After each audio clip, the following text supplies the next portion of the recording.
नमस्कार मित्रों। स्वागत है आप सभी का आपके अपने चैनल इंजीनियर्स गाइड में।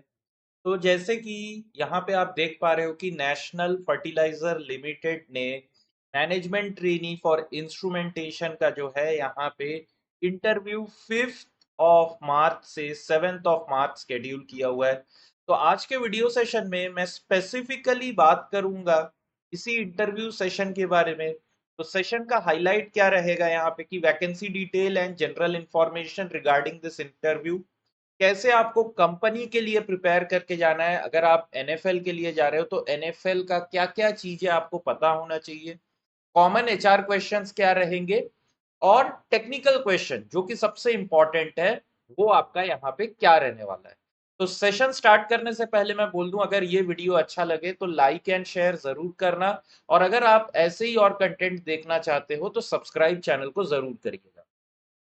यहाँ पे मैं आप लोगों को बोल दूं कि मॉक इंटरव्यू एंड गाइडेंस अगर किसी को चाहिए इस सेशन के लिए, तो सो it will be personal one on one session. आप लोग मेरे साथ या तो व्हाट्सएप या गूगल मीट में यहाँ पे मॉक इंटरव्यू एक रख सकते हैं हम, 1 से 2। डाउट क्लियरेंस, अगर आपको कोई डाउट रहता है तो वो भी हमारा यहाँ पे रहेगा। एचआर के questions and answer, technical questions and answer, and साथ ही फीडबैक एंड इम्प्रूवमेंट। तो यहाँ पे मैंने प्राइस इसका 777 रखा है। जो लोग इंटरेस्टेड है यहाँ पे आप व्हाट्सएप कर सकते हो इस नंबर पे। तो सबसे पहले इंटरव्यू की अगर मैं बात करूं तो डेट यहाँ पे आप देख सकते हो 5 मार्च से 7 मार्च यहाँ पे शेड्यूल किया गया है। नंबर ऑफ पोस्ट जो कि मैनेजमेंट ट्रेनी इंस्ट्रूमेंटेशन में है दैट इज 17, जिसमें कि अनरिजर्व के लिए 9 पोस्ट है, एससी के लिए 2, एसटी 0, ओबीसी 5 और ईडब्ल्यूएस 1 है। यहाँ पे total number of candidates called for interview is 93 in the ratio of 1:5। यहाँ पे जो वेटेज दिया गया है रिटन टेस्ट का 80% होगा और 20% होगा इंटरव्यू का। लेकिन ध्यान रहे कि आपको इंटरव्यू में भी रिजेक्ट किया जा सकता है, भले ही आप टॉपर हो इस एग्जाम के। आपको यहाँ पे मिनिमम 50% मार्क्स लाना ही पड़ेगा इंटरव्यू में, तो इस चीज का ध्यान रखिए। बहुत से टॉपर्स जो होते हैं उनका क्या होता है ना कि इंटरव्यू अच्छा नहीं जाता है तो वहां पे रिजेक्ट हो जाते हैं, ठीक है। अब सबसे पहले यहाँ पे मैं बोल दूं कि आपको एनएफएल के बारे में क्या क्या चीजें जानना चाहिए। तो सबसे पहले एनएफएल का शेयर प्राइस एक बार देख लीजिएगा, आरसीएफएल का भी देख लेना जिस दिन आप इंटरव्यू देने जाते हो। नेक्स्ट, सीएमडी कौन है अभी कंपनी का, तो ये सब चीजें जो है आपको पोर्टल में मिल जाएगा कंपनी के बैकग्राउंड एंड कंपनी प्रोफाइल में। ठीक है, तो बोर्ड ऑफ डायरेक्टर्स में आप चले जाइएगा, यहाँ पे आपको सीएमडी, सिर्फ सीएमडी का ही पता होना जरूरी है। यू सरवनन यहाँ पे है, तो ये चीज जरूर देख के जाइएगा। Next, office and plant location, ये बहुत इंपॉर्टेंट हो जाता है। अगर आप ऐसे कोई स्टेट में हो जहां पे कि एनएफएल का ऑफिस और प्लांट है, तो किस चीज का प्लांट है, किस चीज का ऑफिस, मतलब हेड ऑफिस है या कॉर्पोरेट ऑफिस है या रीजनल ऑफिस है, ये सब चीजें आपको पता कर लेना है। और ये भी आपको जो है बेसिकली यही वेबसाइट में मिल जाएगा। तो मैं आपको बता देता हूँ यहाँ पे क्या क्या चीजें पढ़ना है। देखिए, कभी भी आप कोई भी पीएसयू के लिए जा रहे हैं तो पीएसयू का बैकग्राउंड और कंपनी कब एस्टेब्लिश हुआ है, क्या शेयर है उसका, ठीक है, गवर्नमेंट ऑफ इंडिया का कितना स्टेक होल्डिंग है, नवरत्न है, मिनी रत्न है कि महारत्न है, ये सब, हेड ऑफिस कहाँ पे है उसका, कॉर्पोरेट ऑफिस कहाँ पे है, कब एस्टेब्लिश हुआ है, ये सब बेसिक चीजें होते हैं जो आपको पता होना चाहिए। इसके साथ साथ कंपनी का हमेशा मिशन एंड विजन स्टेटमेंट, ये आप याद करके जाना। अगर आप बोल पाए, ठीक है, so it will be a very very good added advantage, आपका एक गुड इंप्रेशन बनता है इंटरव्यूअर के सामने कि नहीं, आपने कंपनी के लिए पढ़ के आए हो, आप जहां पे भी इंटरव्यू देने जा रहे हो, ठीक है। सो विजन स्टेटमेंट यहाँ पे तो छोटा है, लेकिन इनका जो मिशन स्टेटमेंट है ये थोड़ा सा बड़ा है। So at least try to memorise something, जैसे कि इनके क्या क्या हमारे यहाँ पे आप अगर देखोगे कि क्या क्या पॉइंट्स पे ये लोग, इन लोगों का मिशन है, अगर quality, safety, ethics, professionalism, energy conservation, ये 5 चीजें तो एटलीस्ट आपको पता होना चाहिए कि इनका मिशन क्या है, ठीक है। Highest standard in these 5 things ये मेंटेन करना चाहते हैं।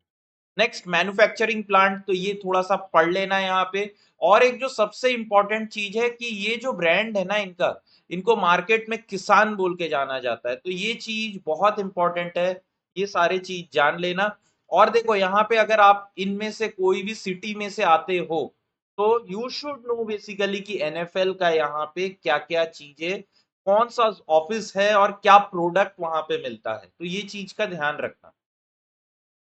ठीक है, तो ये ऑल अबाउट एनएफएल मैंने बोला। अब अगर आप इंस्ट्रूमेंटेशन के हो तो आपको अपने बारे में भी चीजें यहाँ पे एचआर के क्वेश्चंस पूछे जाएंगे। ठीक है, तो क्या क्या चीजें पूछा जाता है, टेल अस अबाउट योरसेल्फ। तो इसमें आप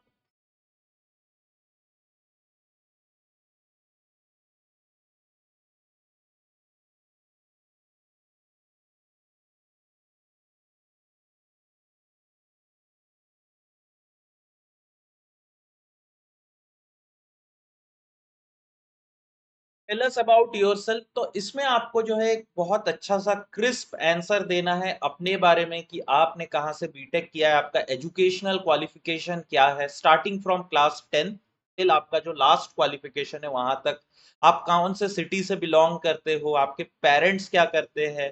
ठीक है, आपको अपने बारे में एक ब्रीफ ओवरव्यू बोलना है 1 to 2 मिनट्स के अंदर। ठीक है, उसके बाद कभी कभी जो है यही इसी में ही या तो पूछा जाता है कि आपके पेरेंट्स क्या करते हैं, या आप अगर अपने बारे में बताते हो तो वहीं पे ही पेरेंट्स के बारे में आप एक लाइन बोल सकते हो। Next, about your home city. ठीक है, ये क्वेश्चन पूछे जाते हैं यूजुअली, इसीलिए मैं लाया हूं। आपका होम सिटी क्यों स्पेशल है, अगर कुछ वहां पे स्पेशलिटी है, कोई अगर हिस्टोरिकल इवेंट हुआ है, या फिर कुछ वहां पे फूड्स अच्छे हैं, तो वो सब चीजें आपको थोड़ा सा अपने होम सिटी के बारे में पता होना चाहिए। ठीक है, जैसे कि अगर आप प्रयागराज से हो तो अभी जो है वहां पे महाकुंभ हुआ, तो आपको पता होना चाहिए कि क्या क्या चीजें हुआ। Next question, why NFL. आप एनएफएल इतने सारे पीएसयू को चूज करके एनएफएल ही क्यों चूज कर रहे हो, तो ये चीज बहुत इंपॉर्टेंट हो जाता है। वहां पे जाके अगर आप ऐसा शो किए, आपका आंसर ऐसा शो किया कि अगर आपको बेटर अपॉर्चुनिटी मिला तो आप छोड़ के चले जाएंगे, so you are never going to get selected. वहां पे ये वाई एनएफएल कि आप क्यों एनएफएल को चूज कर रहे हो, इसका आंसर आपको जरूर प्रिपेयर करना है यहाँ पे। और एक चीज, मैंने जो पेड वाला सेशन रखा है इन सभी में मैं पूरा जो है आप लोगों को इनके आंसर्स और आपके साथ बैठ के मैं सेशन इंटरव्यू कंडक्ट करूंगा।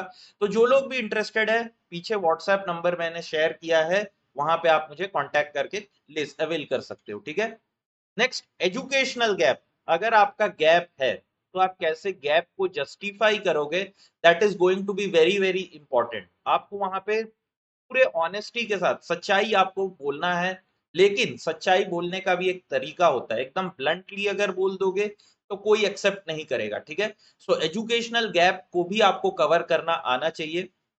नेक्स्ट, आप अपने आप को 5 इयर्स में कहां देखते हैं एनएफएल में, ये क्वेश्चन भी पूछा जा सकता है आपको एचआर में, या तो स्टार्टिंग में या एंड में।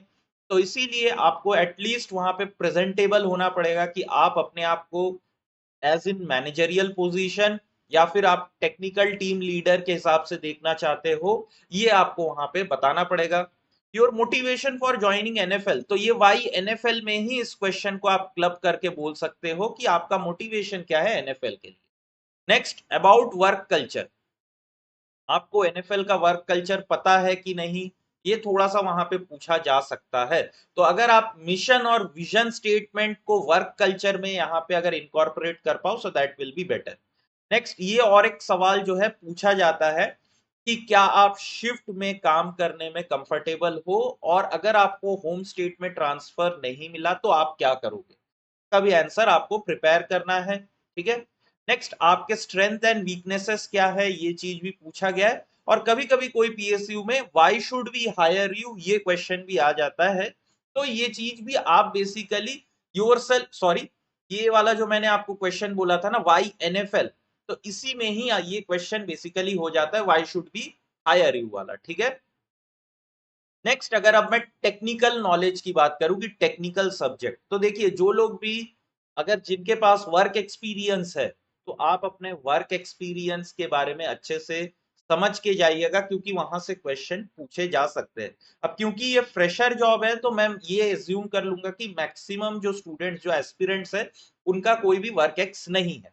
तो फिर यहाँ पे आपको क्या देख के जाना है, आपका जो फाइनल ईयर कॉलेज प्रोजेक्ट था एटलीस्ट उसका एक ब्रीफ ओवरव्यू लेके जाना है। ये नहीं कि पूरा कॉलेज प्रोजेक्ट आप देख रहे हो, एक ब्रीफ ओवरव्यू आपको पता होना चाहिए। अगर आपसे कोई पूछे कि आपने क्या प्रोजेक्ट किया था, तो 2-3 मिनट के अंदर आप अपना पूरा प्रोजेक्ट समझा पाए, ये होना चाहिए। ठीक है, अब इस इंटरव्यू के लिए क्या क्या सब्जेक्ट्स आपको पढ़ के जाना है, तो बेसिक्स ऑफ मेजरमेंट आपको देखना है, sensors and transducer is very very important, process control यहाँ पे बहुत इंपॉर्टेंट होने वाला है, साथ ही प्रोसेस कंट्रोल का पार्ट फाइनल कंट्रोल एलिमेंट जिसमें कि वाल्व्स एंड एक्चुएटर आ जाता है, basics of PLC and DCS जहां पे कि पीएलसी और डीसीएस का फुल फॉर्म क्या है, बेसिक आप एक प्रोग्राम को कैसे यहाँ पे एग्जीक्यूट करोगे, ये सब चीजें। तो अभी मैं इन डिटेल यहाँ पे पूरा चीज आपको बताने वाला हूं, तो वीडियो सेशन में एंड तक जरूर बने रहिएगा। नेक्स्ट, कैलिब्रेशन एंड मेंटेनेंस, ये उन लोगों से पूछा जाएगा जो लोग की कहीं पे काम किए हैं। ठीक है, आपका वर्क एक्स अगर है इंस्ट्रूमेंटेशन में तो ही ये चीज पूछा जाएगा, कैलिब्रेशन एंड मेंटेनेंस। ठीक है, ध्यान रहे इस चीज का।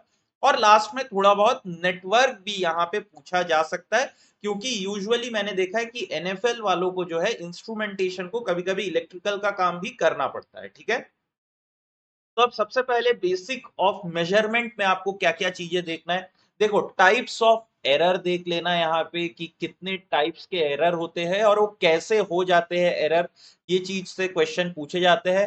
Next, least count, least count क्या होता है, वर्नियर कैलिपर का लीस्ट काउंट क्या होता है, या फिर एक स्क्रू गेज का लीस्ट काउंट क्या होता है, आपका जो वोल्ट मीटर हो गए उनके लीस्ट काउंट क्या होते हैं, ये सब चीजें आपको पता होना चाहिए। नेक्स्ट, प्रिसीशन, रिजोल्यूशन और एक्यूरेसी, इन तीनों में क्या फर्क होता है ये समझाने के लिए पूछा जा सकता है, और इनके डेफिनेशन भी पूछा जाता है। नेक्स्ट, डिजिटल मल्टीमीटर, ऐसे बहुत से इंटरव्यू में हुआ है कि इंस्ट्रूमेंटेशन के स्टूडेंट को डिजिटल मल्टीमीटर यूज करना नहीं आता है। ठीक है, तो एटलीस्ट डिजिटल मल्टीमीटर अगर आप लोगों को पता नहीं है, आपने यूज नहीं किया है, यूट्यूब में एक सिंपल सा वीडियो देख लो, कोई दिक्कत नहीं होगा, अगर क्वेश्चन पूछे जाएंगे तो आप सॉल्व वहां पे बता पाओगे। ठीक है, नेक्स्ट, सेंसर्स एंड ट्रांसड्यूसर, ये बहुत इंपॉर्टेंट हो जाता है, और सबसे जो इंपॉर्टेंट क्वेश्चन इंस्ट्रूमेंटेशन को पूछा जाता है कि सेंसर एंड ट्रांसड्यूसर का डेफिनेशन, दोनों के बीच में डिफरेंस क्या होता है, और एक क्वेश्चन जो सबसे ज्यादा पूछा जाता है, आर ऑल सेंसर्स ट्रांसड्यूसर, या फिर या ऑल ट्रांसड्यूसर्स आर सेंसर्स, आपको बताना है कौन सा स्टेटमेंट यहाँ पे करेक्ट है। तो जिन लोगों को भी नहीं पता नीचे कमेंट करके आप लोग बताओ, मैं इसका एक आंसर आप लोगों को दे दूंगा। ठीक है, नेक्स्ट, क्लासिफिकेशन ऑफ सेंसर्स, जैसे कि सेंसर्स कितने तरह से क्लासिफाई कर सकते हो, एक्टिव पैसिव हो गए। ठीक है, फिर basically based on the principle of transduction हो गया, तो ये सारा जो है क्लासिफिकेशन ऑफ सेंसर आपको पता होना चाहिए। और नेक्स्ट जो है types of sensors and it's working principle, तो इसमें जो सबसे इंपॉर्टेंट है, अगर आप कोई भी पीएसयू में जा रहे हो तो लेवल, टेम्परेचर, फ्लो और वॉल्यूम, यूजुअली कोई भी पीएसयू में ये चार पैरामीटर्स, फिजिकल पैरामीटर्स को मेजर किया जाता है with the help of sensor.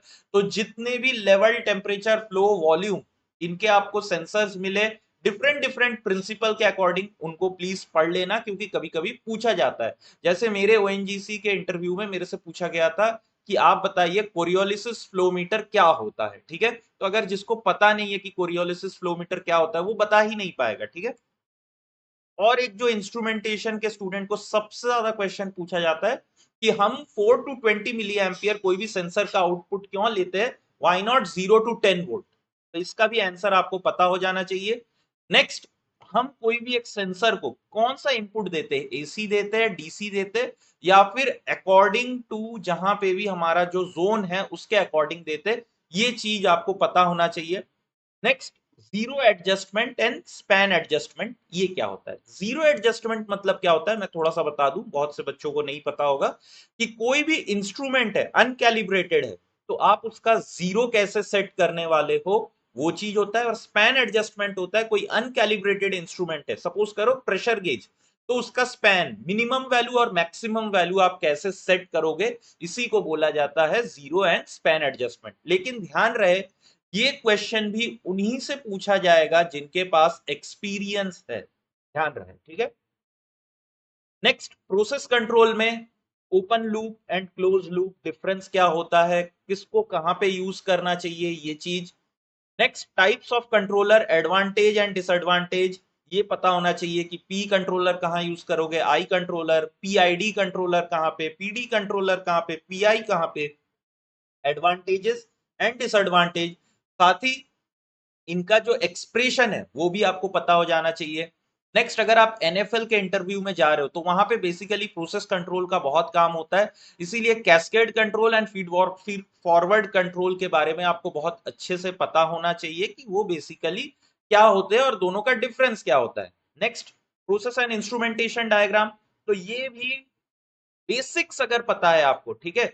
Chart में अगर एक प्रेशर ट्रांसमीटर है तो उसको कैसे दिखाया जाता है, लेवल ट्रांसमीटर है उसको कैसे दिखाया जाता है, एकदम बेसिक चीजें अगर पता है so that will be enough for you. और जो लोग एक्सपीरियंस्ड है उनसे तो इसके ऊपर क्वेश्चन पूछे जाने वाला ही है, ठीक है। नेक्स्ट, ट्यूनिंग ऑफ कंट्रोलर, इसको थोड़ा बहुत देख लेना, ज्यादा मत देखने की जरूरत है, थोड़ा सा देख लेना बेसिक की कंट्रोलर को हम ट्यून कैसे करते हैं अकॉर्डिंग टू अ प्रोसेस, ये पता होना चाहिए।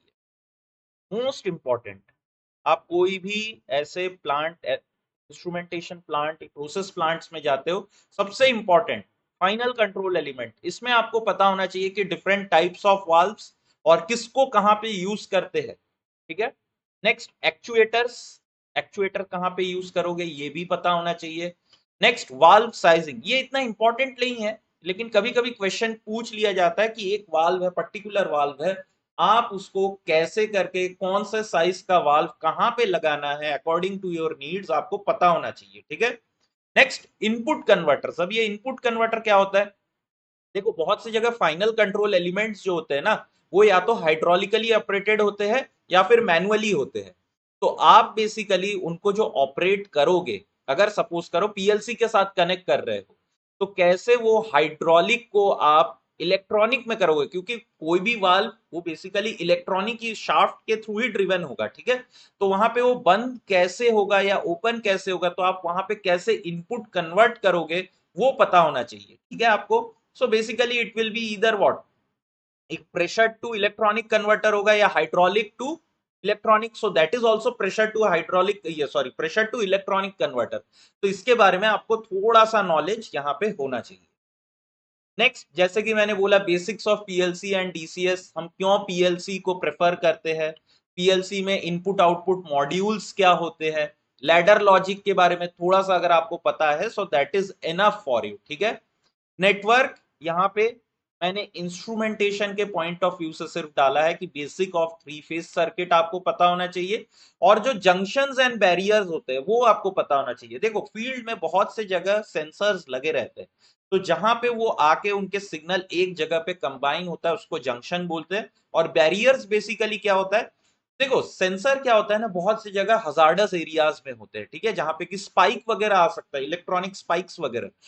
तो अब अगर मैं डायरेक्टली अगर सेंसर का आउटपुट लेके, अगर सपोज करो मैं एक डीसीएस या पीएलसी को फीड कर दूं, तो वो क्या होगा बेसिकली, अगर कहीं हजार्डस जोन से अगर मेरा ज्यादा करंट या ज्यादा आउटपुट आता है तो पीएलसी को डैमेज कर सकता है, पीएलसी का मॉड्यूल डैमेज कर सकता है। तो इसी वजह से पीएलसी में आने से पहले हम एक बैरियर का यूज करते हैं, ठीक है, जेनर बैरियर होता है या डिफरेंट काइंड्स ऑफ बैरियर्स होते हैं। तो वो बैरियर क्यों यूज करते हैं आपको ये रीजन पता होना चाहिए, तो मैंने अभी आप लोगों को बताया, ठीक है। अब इंटरव्यू में जा रहे हो तो कुछ कुछ टिप्स आपको यहाँ पे लेके जाना। ड्रेसिंग, सबसे पहले फॉर्मल ड्रेसिंग करना, ठीक है, कॉलर बटन प्रॉपरली यहाँ पे करना, ये नहीं कि एक दो बटन खोल के जा रहे, एकदम ऐसे नहीं जाना। Proper formal dressing, shirt pant में जाओ, अगर आप एक लड़के हो, लड़की के लिए आप साड़ी में भी जा सकते हो, सलवार सूट में भी जा सकते हो। Dressing should be very proper, एकदम आपके हेयर्स अच्छे से नीटली एकदम कट होने चाहिए, आप शेव करके जाना अच्छे से, अगर बॉयज के लिए मैं ये बोला, और लड़कियों के लिए आप नॉर्मल चले जाना, इसमें कुछ इतना ज्यादा है नहीं। नेक्स्ट, कॉन्फिडेंस हमेशा मेंटेन करना, कोई भी इंटरव्यू में जाओ तो कॉन्फिडेंस होना चाहिए, ये नहीं कि जूते की तरफ देख के ऐसे नीचे देख के बात कर रहे हो। सपोज करो अगर यही वीडियो में नीचे देख के बोलूं तो आपको अच्छा नहीं लगेगा, ठीक है। मैं यूजुअली या तो इधर देखता हूं क्योंकि यहाँ मेरा स्क्रीन है, या तो फिर कैमरा की तरफ। तो ये कॉन्फिडेंस रहना चाहिए, आई टू आई कांटेक्ट बना के आपके हैंड मूवमेंट सही रहने चाहिए, ये नहीं कि एक्स्ट्रा हैंड मूवमेंट हो रहा है, या फिर ऐसा भी नहीं होना चाहिए कि कम हैंड मूवमेंट हो रहा है, या फिर आप जाके क्या कर रहे हो, ऐसे ऐसे उंगलियां तोड़ रहे हो बैठ के, ये भी गलत चीजें शो करता है, ठीक है। या फिर अगर आप बैठे हो आपका पैर जो है कॉन्स्टेंटली शेक हो रहा है, तो ये सब लो कॉन्फिडेंस को शो करता है इंटरव्यू में। और वहां पे पैनल में एक मेंबर सिर्फ आपको ऑब्जर्व करने के लिए ही बैठा रहता है कि आप स्ट्रेसफुल सिचुएशन में कैसे खुद को हैंडल करते हो। देखो कोई भी इंटरव्यू होता है ना, वो बहुत स्ट्रेसफुल होता है। हम वहां पे जाके इमीडिएटली निकल जाने के अलग अलग वेज ढूंढते हैं, स्पेशली अगर हमसे आंसर सही से नहीं दिया जाए तो हम ये सोचते हैं कि जितना जल्दी हो सके ये इंटरव्यू खत्म हो जाए। ठीक है, तो मैं नर्वसनेस का भी पॉइंट थोड़ा सा डिस्कस कर दूं। तो हम ये सोचते हैं कि जितना जल्दी हो सके हम वहां से निकले। उस वजह से हम क्या करते हैं, जिन क्वेश्चंस के आंसर हमें पता भी है हम गलत गलत बोलते हैं, कुछ भी बोलते हैं। क्यों? क्योंकि स्टार्टिंग में क्या होता है ना, हमसे कुछ गलतियां हो जाते हैं, हम ये सोच लेते हैं कि इंटरव्यूअर ने हमें जज कर लिया है, हमें नौकरी नहीं मिलेगा। ठीक है, तो ये बहुत से बार मेरे साथ भी हुआ है, आप लोगों के साथ भी, जो लोगों ने इंटरव्यू फेस किया है उनके साथ भी हुआ है, और जो लोग अभी फेस करने वाले हैं उनके साथ भी होगा। तो जब भी आपको ऐसा नर्वसनेस आ जाए, आप सबसे पहले काम हो जाना। ठीक है, क्वेश्चंस पूछे जा रहे हैं तो आप बोल देना कि सर मुझे 1 मिनट का टाइम दीजिए, मैं थोड़ा सा पानी पीना चाहता हूँ। पानी पी लो आप। उसके बाद नर्वसनेस को वहां पे दूर करना है। देखो सभी लोग समझते हैं कि आप फ्रेशर हो एक, ठीक है, आपको उतना एक्सपीरियंस नहीं है इंटरव्यू का, so you can get nervous. आपको अलाउड है कि आप नर्वस हो जाओ। आप उसके लिए 1 मिनट का टाइम लेके आप खुद को रिलैक्स करो, उसके बाद इंटरव्यू में अपना बेस्ट दो। ठीक है, तो कभी भी नर्वस हो जाओ, आपका एक्सट्रीम स्टेप ये होना चाहिए कि आप वहां पे पॉज ले लेना, परमिशन के साथ पानी पियो, उसके बाद आराम से इंटरव्यू दो। ठीक है, नेक्स्ट, इंटरव्यू में हमेशा ऑनेस्टी एकदम रहना चाहिए। ठीक है, ईमानदार रहना वहां पे। ये नहीं कि गलत सलत बोल रहे हैं, वर्क एक्स का झूठा सर्टिफिकेट दिखा रहे हैं, या प्रोजेक्ट का कुछ झूठा झूठा बोल रहे हैं और फिर उसको बता भी नहीं पा रहे कि हमने क्या प्रोजेक्ट किया है। ये सब मत करना, ऑनेस्ट रहना। अगर एज गैप भी है तो वहां पे भी आप बोल देना कि क्यों है, आपका जो रीजन है उसको जस्टिफाई करना प्रॉपरली, सब ठीक हो जाएगा। ठीक है, एंसरिंग नो, अगर आपको कोई चीज पता नहीं तो इसको ना कैसे बोलना है ये मैं बता दूं। अगर आपको आंसर थोड़ा बहुत पता है तो आप ये बोलना इंटरव्यूअर से कि आपके परमिशन से मैं यहाँ पे जो है गेस लेना चाहता हूं। अगर स्पेसिफिकली नहीं पता तो इमीडिएटली वो बोल देना कि मैंने जो है यहाँ पे ये वाला सब्जेक्ट पढ़ा नहीं है, मेरे को इतना नॉलेज इसका नहीं है। कोर सब्जेक्ट में अगर ऐसे बोले तो फिर तो खत्म है। ठीक है, अगर आउट ऑफ द कुछ, जैसे कि हो गया एचआर में आपसे पूछा कि बताओ ये वाले लोकेशन में एनएफएल का क्या काम होता है, या कंपनी से कुछ दूसरे चीज पूछे जो इंफॉर्मेशन नहीं पता, तो आप बोल सकते हो। या फिर डीसीएस पीएलसी का जैसा कोई सब्जेक्ट हो गया जो कि हाई लेवल पे पूछा गया, उसमें नो बोल सकते हो। अब ये नहीं कि सेंसर्स एंड ट्रांसड्यूसर में क्या डिफरेंस है आप बोल ही नहीं पा रहे हो। ठीक है, या सबसे कॉमनली लेवल सेंसर कौन से होते हैं वो आप बोल नहीं पा रहे हो। ठीक है, तो वो सब नहीं चलेगा। नेक्स्ट, इंटरव्यू में प्रोफेशनल रहना। अब मैं सबसे एक मतलब एक एग्जांपल देता हूं। मेरा एक स्टूडेंट था, उसने सारे आंसर्स जो वो मेरे को आके बोला, उसने सारे आंसर्स सही दिए। लेकिन उससे क्या हुआ, वो बोला कि जब वो एक्साइटेड हुआ था ना एक बार, मतलब एक्साइटेड ऐसा नहीं कि इंटरव्यू में उसको लगने लगा कि मेरा इंटरव्यू बहुत अच्छा जा रहा है। ठीक है, सो ही वाज लाइक अरे अब तो जॉब मिल ही जाएगा। तो उसने क्या किया, एक क्वेश्चन में अरे यार निकल गया उसके मुंह से, है ना। तो जो इंटरव्यू में अरे यार निकल गया, उस वजह से उसका सिलेक्शन नहीं हुआ।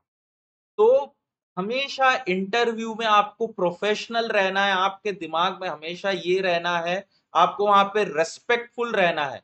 जैसे हम लोग बहुत से बार बोलते हैं हाँ, और एक बार बोलोगे क्या, ये गलत होता है। और एक बार क्या आप बोल पाएंगे सर? ठीक है, तो वहां पे आपको रेस्पेक्टफुल रहना है। आपको यूजुअली आप और तुम वाले जो सेंटेंस कंप्लीशन होता है उसमें डिफरेंस पता होना चाहिए। आजकल लोगों को आपके साथ बस तुम वाला जो है वही चीजें यूज करते हैं। आप पानी पियोगे क्या, तो ये गलत बात है। तुम पानी पियोगे होता है, आप पानी पिएंगे क्या, ये होता है। ठीक है, तो ये सब चीजें प्रोफेशनलिज्म वहां पे मेंटेन करिएगा, और ड्रेसिंग सेंस बहुत अच्छे से मेंटेन करके जाइएगा, इंटरव्यू आपका बहुत अच्छे से होगा। ठीक है, तो ये सेशन में यहीं पे एंड करूंगा। अगर आप लोगों को कोई डाउट रहता है एनएफएल का इंटरव्यू रिगार्डिंग इंस्ट्रूमेंटेशन का, तो आप नीचे जरूर कमेंट करके मेरे साथ बोल सकते हो, मैं वहां पे रिप्लाई आप लोगों को कर दूंगा। ठीक है, और ये वीडियो अगर अच्छा लगे तो प्लीज लाइक एंड शेयर जरूर करना, और चैनल को ऐसे ही और वीडियोस के लिए सब्सक्राइब जरूर करना। ठीक है, तो चलिए फिर मिलते हैं अगले सेशन में। धन्यवाद।